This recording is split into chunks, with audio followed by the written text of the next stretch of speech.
நடைபெற்ற வாக்காளர் திருத்த முகாம்களில் அமைச்சர் தாமு அன்பரசன் ஆய்வு மேற்கொண்டார். செங்கல்பட்டு நகராட்சியில் உள்ள 33 வார்டுகளில் வாக்காளர் பட்டியல் சிறப்பு சுருக்க முறை திருத்த முகாம் 59 இடங்களில் நடைபெற்றது. செங்கல்பட்டு ராட்டினக்கிணறு அருகே அமைந்துள்ள தனியார் பள்ளி மற்றும் அரசு கலை மற்றும் அறிவியல் கல்லூரி ஆகிய இடங்களில் நடைபெற்ற வாக்காளர் பட்டியல் திருத்த முகாம்களை சிறு குறு மற்றும் நடுத்தர தொழில் நிறுவனங்கள் துறை அமைச்சர் தாமு அன்பரசன் நேரில் சென்று பார்வையிட்டு ஆய்வு மேற்கொண்டார். இந்த ஆய்வின் போது செங்கல்பட்டு சட்டமன்ற உறுப்பினர் வரலட்சுமி மதுசூதனன் உள்ளிட்ட பலர் உடனிருந்தனர்.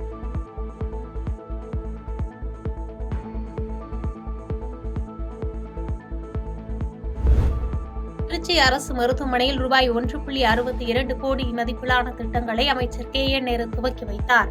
திருச்சி மாவட்ட தலைமை அரசு மருத்துவமனையில் அமைக்கப்பட்ட புதிய லிப்டை அமைச்சர் KN நேரு பயன்பாட்டிற்கு தொடங்கி வைத்தார்.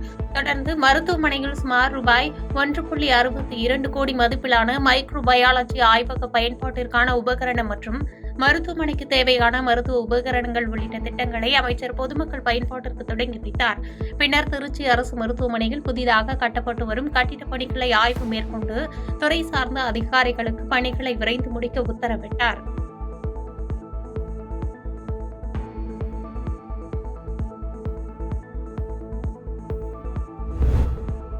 நெடுஞ்சாலையில் நின்ற கார் கதவில் மோதி இருசக்கர வாகனத்துடன் சாலையில் விழுந்த இளைஞர் மீது லாரி ஏறி இறங்கியதில் இளைஞர் உயிரிழந்த சம்பவம் சோகத்தை ஏற்படுத்தியுள்ளது.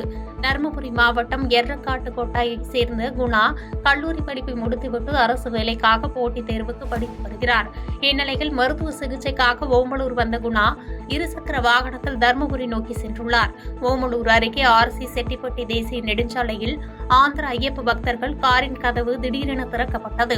அப்போது நிலை தடுமாறிய குணா கார் கதவில் மோதி இருசக்கர வாகனத்தோடு சாலையில் விழுந்துள்ளார். அப்போது பின்னால் வேகமாக வந்த லாரி குணா மீது ஏறிவிட்டு நிற்காமல் சென்றது.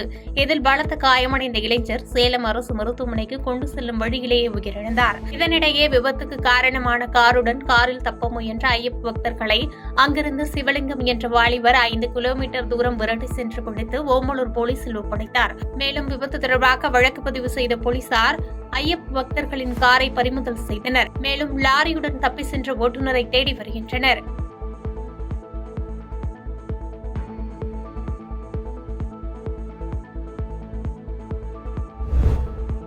குற்றாலம் அருகே திருமண வீட்டில் நடைபெற்ற மது விருந்தில் ஏற்பட்ட தகராறில் ஒருவர் வெட்டி படுகொலை செய்யப்பட்டுள்ள சம்பவம் பரபரப்பை ஏற்படுத்தியது.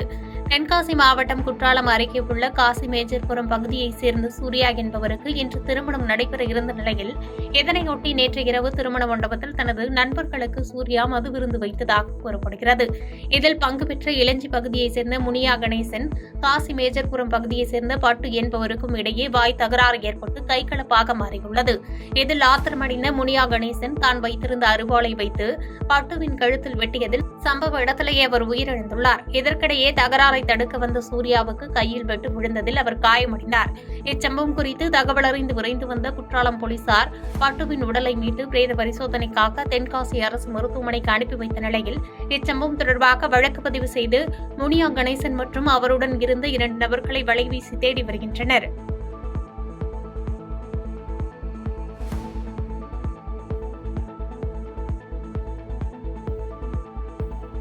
பாதகம் செய்பவரை கண்டால் நாம் பயங்கொள்ளலாகாது பாப்பா.